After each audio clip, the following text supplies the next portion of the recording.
She stood on the platform with her gloved hands folded tight, watching the last of the younger women climb into wagons and ride away. Laughter drifted after them, light and hopeful, until only dust and the creak of wheels remained. Clara Whitmore stayed where she was, chin lifted, spine straight, as if dignity alone could keep the sting from settling in her chest. Too old, the matchmaker had said, not unkindly, just practical. 36 was a number that followed Clara like a shadow.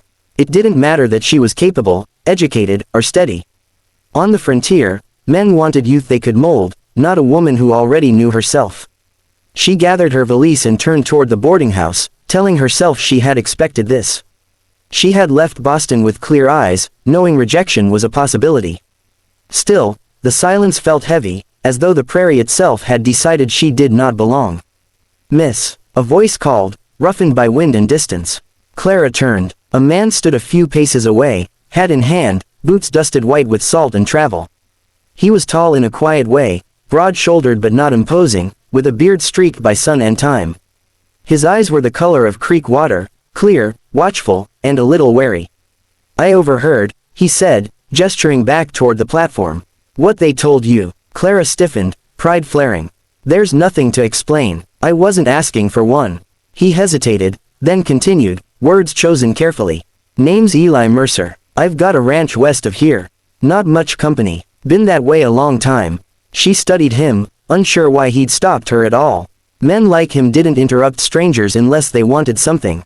"I sent for a bride once," Eli went on. "Didn't take. Letter came back unopened." He gave a brief, almost embarrassed smile. "Guess I didn't fit what she hoped for." Clara felt something soften. Rejection recognized rejection. "I'm sorry," she said quietly. He nodded, then looked at her again, more directly this time. "They said you were too old." Her jaw tightened. "Yes." Eli inhaled slowly, as if steadying himself against a sudden gust. "Then be my wife." The words landed between them, simple and unadorned. No promises, no poetry. Just an offer. Clara searched his face for mockery or pity and found neither. Only honesty, and loneliness that matched her own. "You don't even know me," she said. "I know you stayed," he replied. "Most folks would have hurried off. Takes grit to stand your ground when it hurts."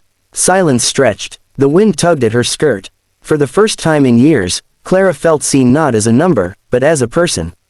"I won't be a burden," she said. "I expect partnership." Eli's mouth curved into a small, genuine smile. "That's all I'm offering." As they shook hands, his grip was warm and steady. Clara didn't know what waited beyond the horizon, only that for the first time since she'd arrived, the future felt possible.